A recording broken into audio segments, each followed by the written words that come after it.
There's all sorts of... everyone's debating how this is going to work in hubs, and particularly the players that don't go into hubs. We'll get to that in a moment. Some conflicting views and different opinions from the City of Churches in South Australia.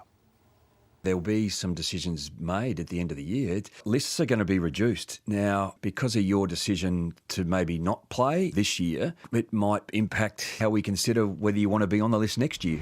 If a player came to me or Ken with legitimate concerns about going into a hub, then we would listen to those. We would expect that the player has thought about the position that they're going to take, but at the same time, we're not in the slave trade here.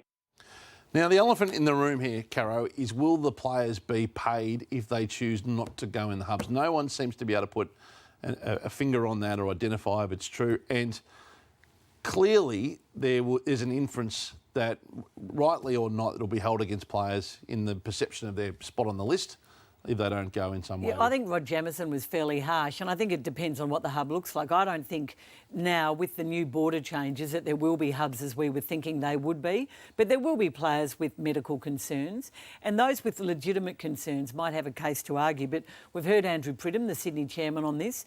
He thinks that those who play should be rewarded. Eddie Maguire, those who play should be rewarded. Those who don't play shouldn't. And there are some senior players who feel the same way. I think Hutchie should be circumstantial. I don't think we can have a hard and fast rule across the whole competition because, Kane, I know you've had family issues with and someone who's been unhealthy in your life. I've got one right now. So I just think that could stop you from playing football from one period to the other. I don't think we can have a blanket rule whereas one guy doesn't get paid just because he feels like his wife wouldn't cope versus someone who's unhealthy in your life. I physically couldn't have gone. Yeah. I would have had that decision taken out of my hands in 2007. We're in hospital every month with Eddie. I couldn't have gone physically, as much as it would have killed me not to go. So there may be the odd circumstance like that. But I don't think now many players will be away from home for a month. Yeah, but I'd be shocked if a player put their hand up to not go just because of homesickness. I would pay the players who didn't go. I could make a case for it.